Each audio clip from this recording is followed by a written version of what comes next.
할렐루야. 여러분 감사합니다. 소망에 가득 찬 새해를 맞이해서 1월달이 은혜 가운데 의연간 지나가고 2월달도 구정과 함께 지나가고 꽃피는 화창한 봄을 재촉하는 3월달을 맞았어. 세 번째 주일 부활절을 앞에 두고 사순절 기간 동안에 사랑하는 여러분과 여러분의 가정 위에 우리 하나님의 귀하신 은혜와 사랑이 차고 넘치게 되시길 예수님의 이름으로 간절히 소원합니다. 아멘. 정말 오늘 복되고 이 귀한 주님의 날, 우리가 은혜 받으실 하나님의 귀한 말씀은 신약 빌립보서 2장 5절에서 8절 말씀입니다. 오늘 본문 말씀 빌립보서 2장 5절에서 8절 말씀을 우리 다 같이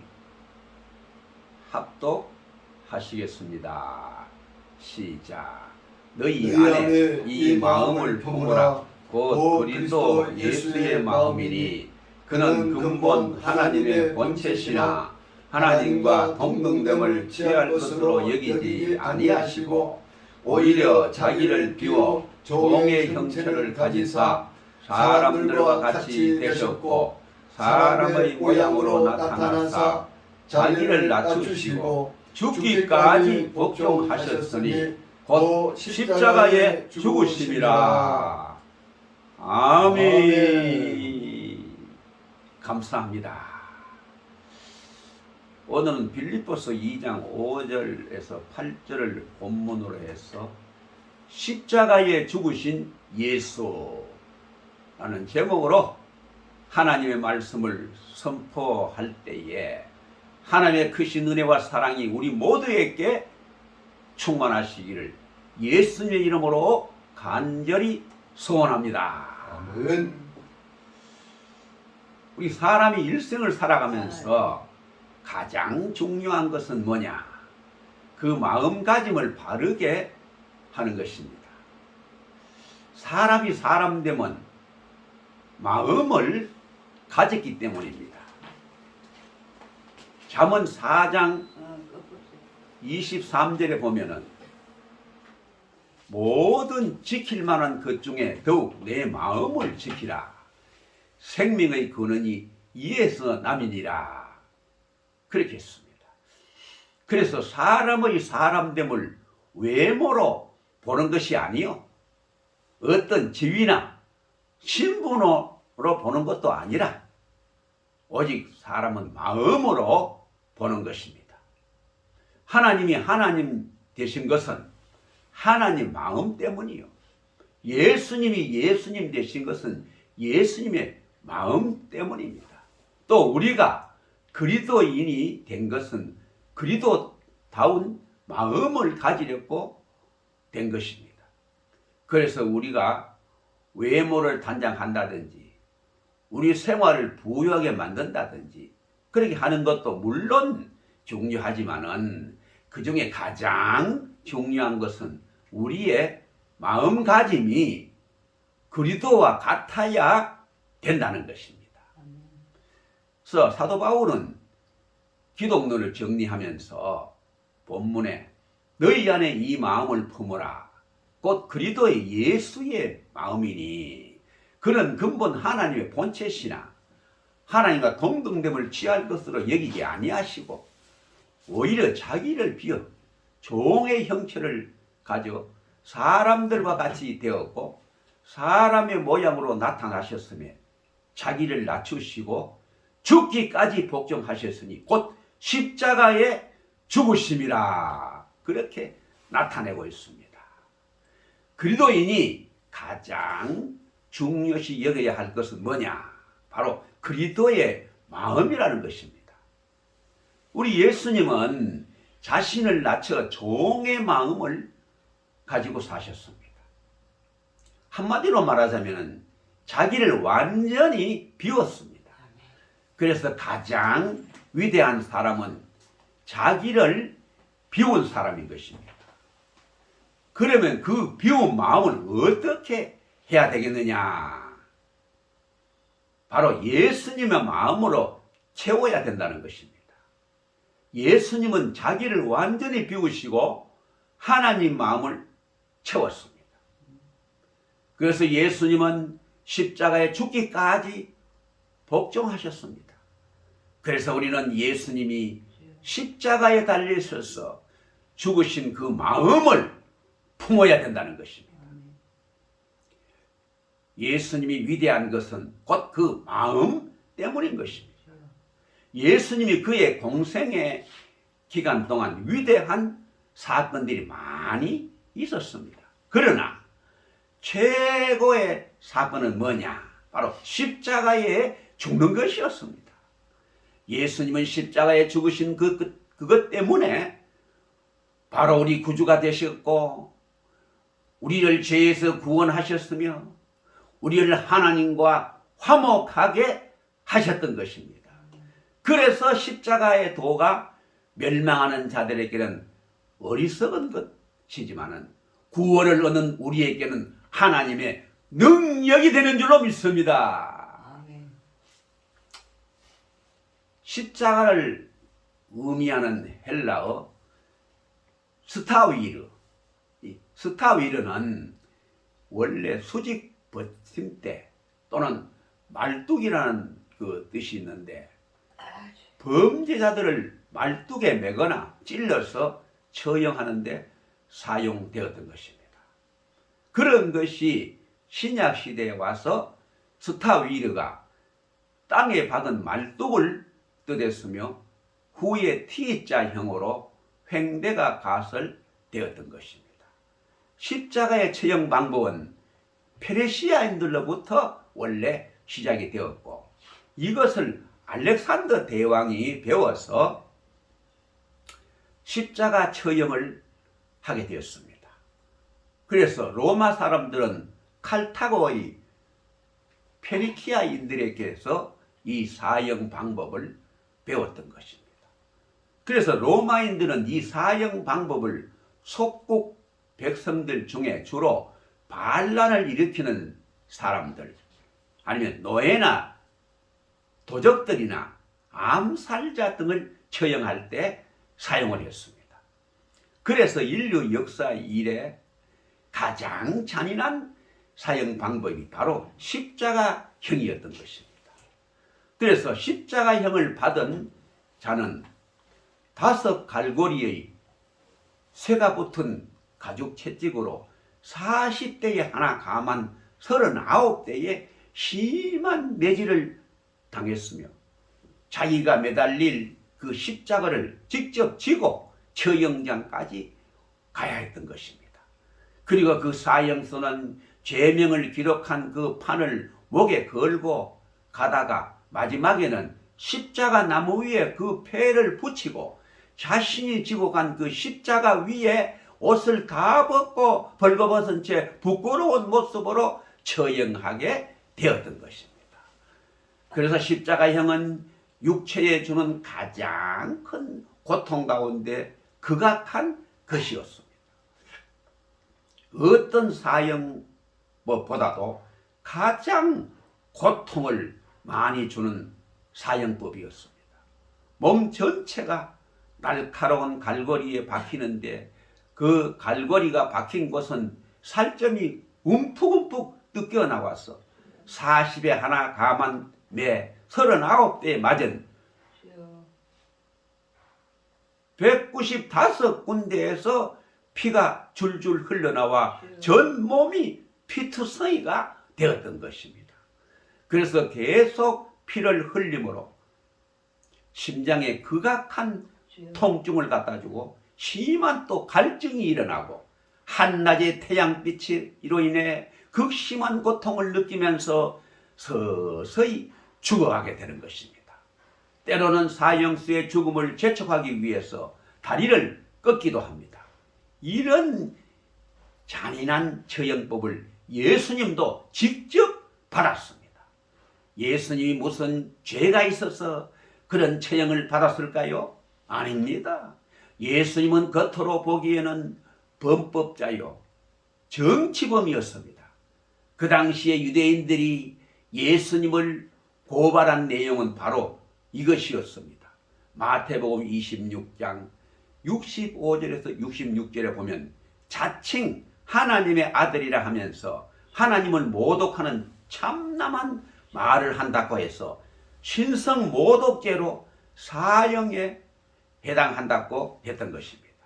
이런 제목으로 저들이 예수님을 고발했지만은 사실은 사두개인이나 바리새인들 같은 교권주의자들이 예수님이 등장하면서부터 모든 청중들이 예수님을 따르고 예수님이 저들을 지탄하니까 마음에 분노심을 품고 저를 죽여야 되겠다고 이런 생각을 가지고 빌라도에게 고발했던 것입니다. 그래서 빌라도에게 예수님을 고발했을 때 빌라도는 예수님이 죄가 없는 것을 알았지만은 저들이 요구대로 예수님을 안 죽이면 폭동이 일어날까봐 두려워서 사형을 집행했던 것입니다. 많은 사람들은 예수님이 범법자요 또 정치범으로 죽는다고 생각했습니다. 그러나 일찍이 이사야 선지자는 이렇게 말하고 있습니다. 이사야 53장 4절로 6절에 보게 되면 예수님은 실로 우리의 질고를 지고 우리의 슬픔을 당하였거늘 우리는 생각하기를 예수님은 징벌을 받아서 하나님께 맞으며 고난을 당한다 하였노라. 예수님의 찔림은 우리의 허물을 인남이요 예수님의 상함은 우리의 죄악을 인남이라. 예수님이 징계를 받음으로 우리가 평화를 누리고 예수님이 채찍에 맞음으로 우리가 나음을 입었도다. 우리는 다 양 같아서 그릇 행하여 각기 제 길로 갔거늘 여호와께서는 우리 무리의 죄악을 예수님에게 담당시키셨도다. 이렇게 했습니다. 예수님은 우리의 죄악 때문에 죽었는데 당시에 많은 사람들이 하나님의 외아들 그렇게 선하신 분이 정치범으로 죽다니 참으로 슬픈 일이다 하고 탄식했습니다. 그러나 예수님은 십자가에 죽을 때 나는 정치범으로 죽는다 그런 생각을 한 일이 전혀 없었습니다. 철저하게 하나님의 뜻에 따라 스스로 자원해서 인간의 모든 저주와 불행을 한 몸에 짊어지고 이 백성의 죄를 짊어지고 죽는다고 생각을 했던 것입니다. 갈라디아서 3장 13절에 보면 그리스도께서 우리를 위하여 저주를 받은 바 되사 율법의 저주에서 우리를 속량하셨으니 기록된 바 나무에 달린 자마다 저주 아래 있는 자라. 바로 이것은 신명기 21장 23절의 말씀을 인용한 것입니다. 신명기 21장 22절로 23절에 보면 사람이 만일 죽을 죄를 범함으로 내가 그를 죽여 나무 위에 달거든 그 시체를 나무 위에 밤새도록 두지 말고 당일에 장사하여 내 하나님 여호와께서 내게 기업으로 주시는 땅을 더럽히지 말라. 그렇게 기록되어 있습니다. 그래서 예수님은 자기 죽음에 대한 분명한 의식이 있었습니다.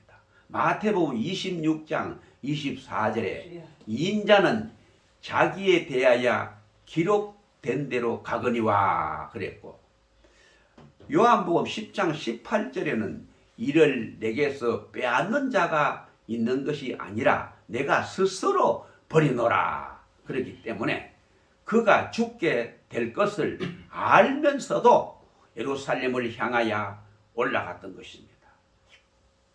예수님은 자신이 죽기 위해서 이 세상에 온 것을 아시고 계셨습니다.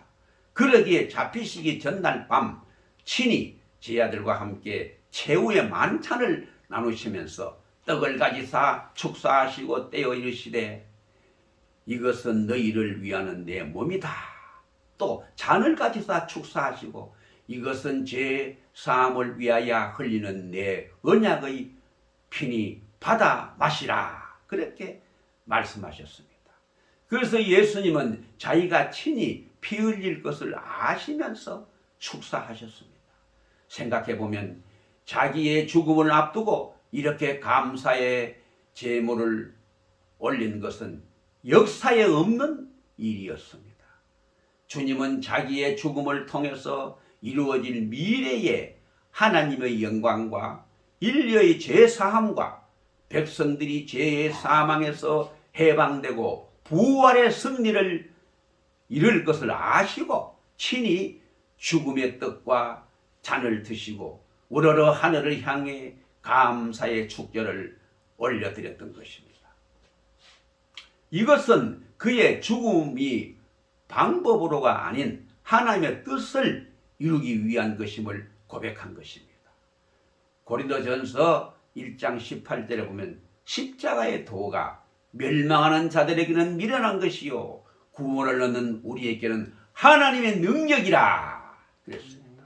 고린도전서 2장 2절에 보면 내가 너희 중에서 예수 그리스도와 그의 십자가에 못 박히신 것 외에는 아무것도 알지 아니하기로 작정하였습니다 그랬습니다.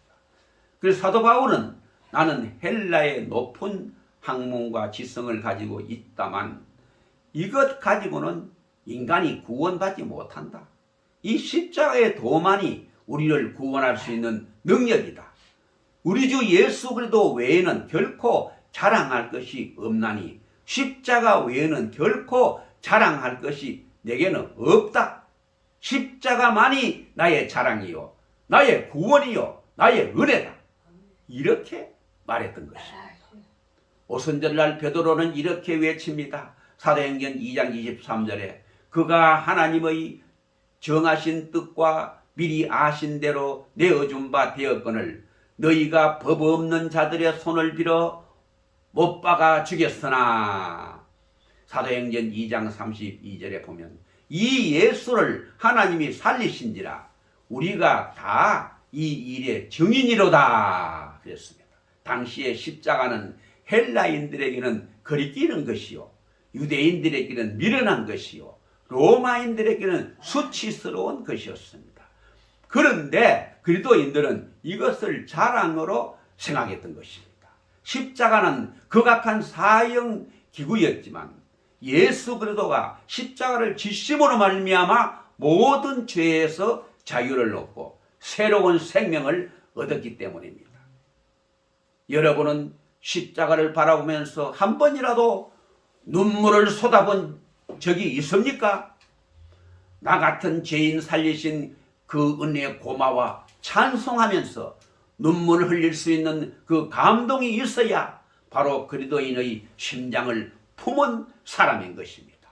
빌립보서 2장 5절에 너희 안에 이 마음을 품어라 곧 그리스도 예수의 마음이니 라고 했는데 그런 그리스도의 마음이 무슨 마음이며 우리는 과연 어떻게 해야 되겠는지에 대해서 네 가지로 말씀을 증거할 때에 하나님의 은혜로 충만하시기를 소원합니다. 아멘. 첫째는 자기를 부인하는 마음이 있어야 합니다. 십자가의 마음은 자기를 바로 죽이는 마음입니다. 우리가 십자가를 보면서 주님이 나를 위해 죽었다. 이것은 구원적인 믿음입니다. 내가 주님을 닮는 믿음은 그것만으로는 안 됩니다. 주님이 십자가에 죽은 것은 하나님의 뜻에 복종하기 위해서 죽은 것입니다. 그러므로 자기를 죽이는 마음이 바로 그리스도의 마음입니다. 주님은 십자가에 달리기 전에 겟세마네 동산에서 마태복음 22장 42절에 아버지여 이 잔을 내게서 옮기시옵소서. 그러나 나의 원대로 마옵시고 아버지의 원대로 되기를 원하나이다 라고 간절히 기도했습니다. 내 원대로 마옵시고 아버지의 원대로 되기를 원하나이다. 주님은 땀방울이 핏방울이 되어 땅에 떨어지도록 기도했습니다. 예수님은 이렇게 자기를 부인하기 위해서 힘쓰어해서 간절히 기도했습니다. 마태복음 16장 24절에 아무든지 나를 따라오려거든 자기를 부인하고 자기 십자가를 지고 나를 쫓을 것이니라 그랬습니다. 날마다 자기를 부인해야 됩니다. 가정생활하면서 남편이 자기도 모르게 아내에게 혈기를 부렸습니까? 그때 아내가 아직 안 죽었구나. 이렇게 내가 아직 안 죽었구나. 이렇게 생각하시기 바랍니다. 주여. 아버지. 그래서 우리는 어떻게 해야 됩니까? 남편이 자기도 모르게 아내에게 혈기를 부렸습니까? 그때 내가 아직도 안 죽었구나. 이렇게 생각해야 됩니다. 또 아내가 남편에게 버락성을 내면서 미워하고 원망하고 불평했습니까? 그러면 아직까지 안 죽어서 주여 아버지. 그럽니다. 자식이 부모에게 성내는 것도 내가 아직 안 죽어서 그럽니다. 우리가 예수 믿는다는 것은 다른 것이 아닙니다.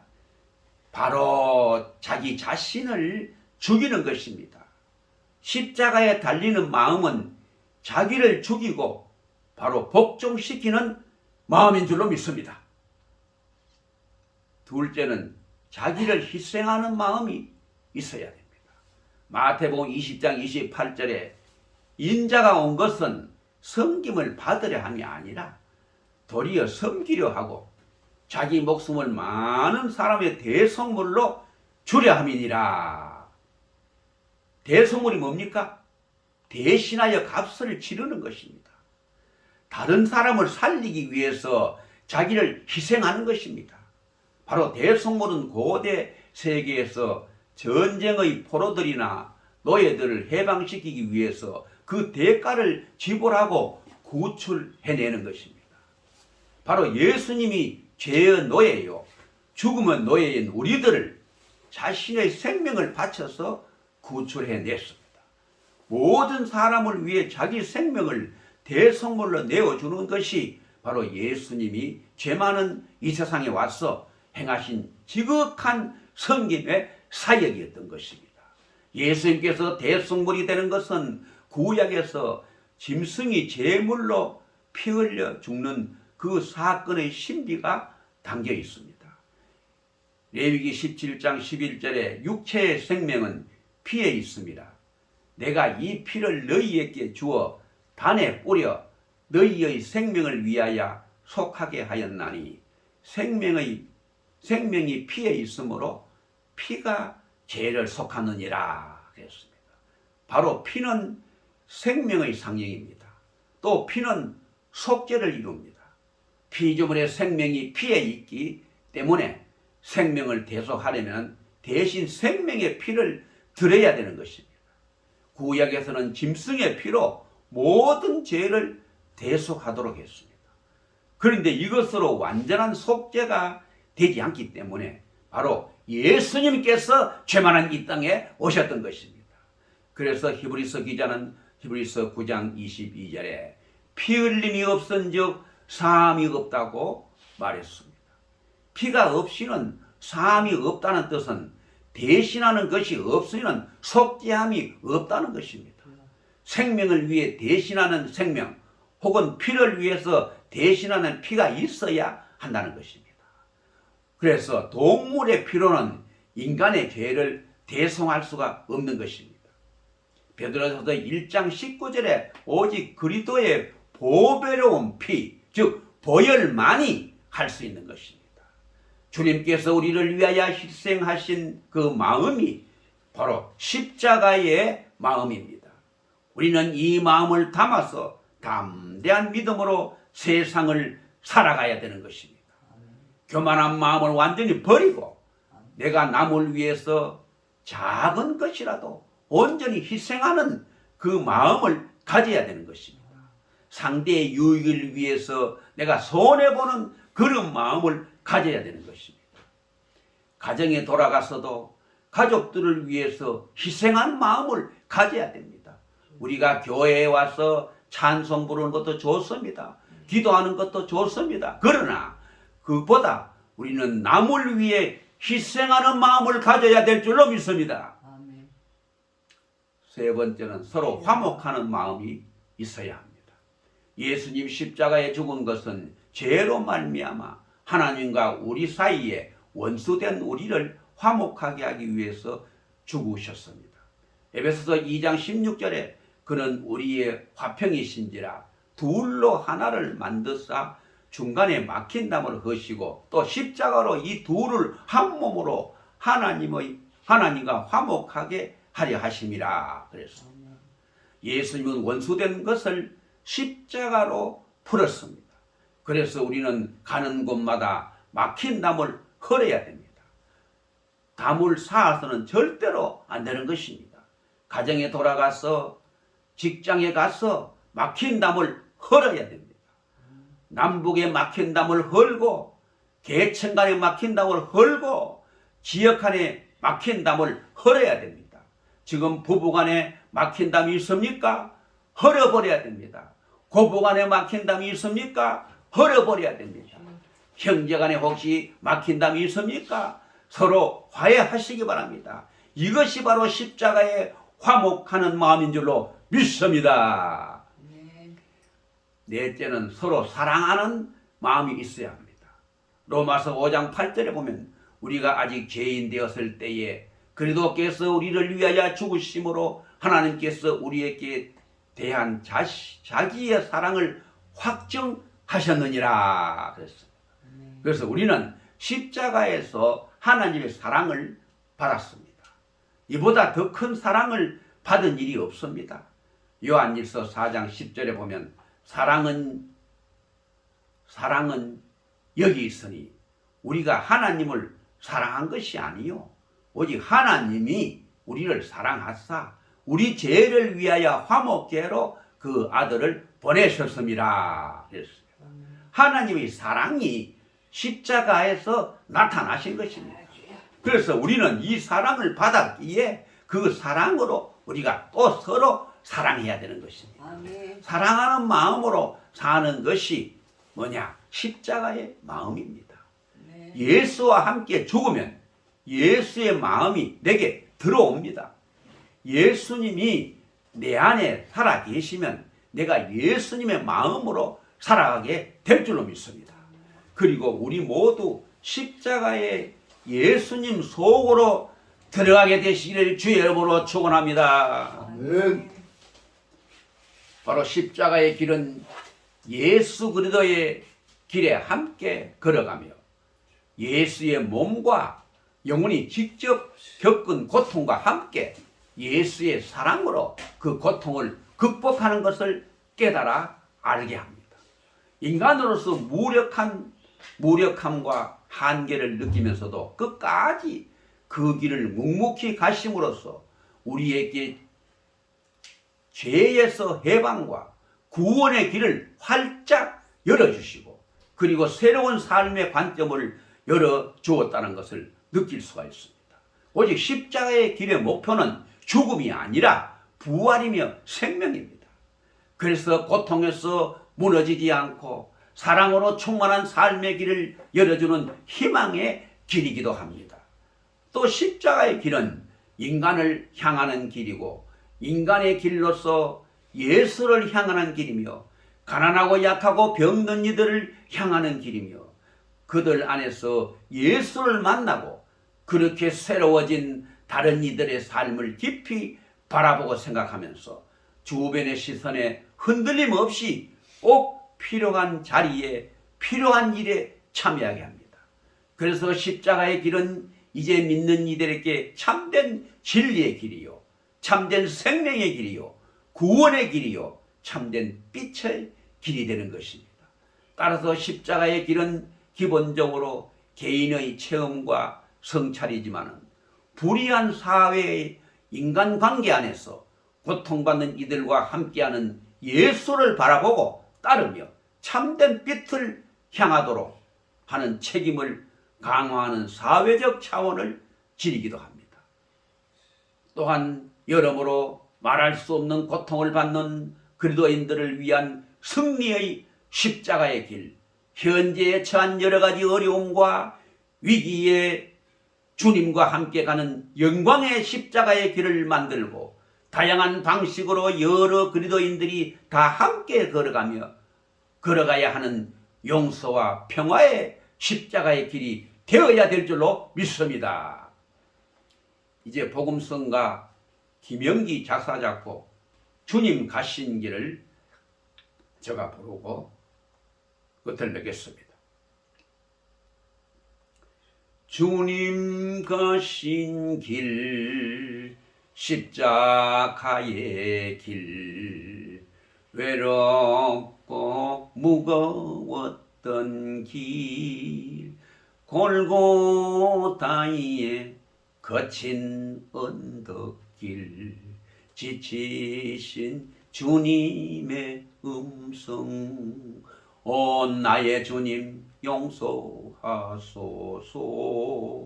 죄인 위에 고난 받으셨네 이 세상에 생명 주시길 그렇게도 원하셨던 길 머리에는 가시면류관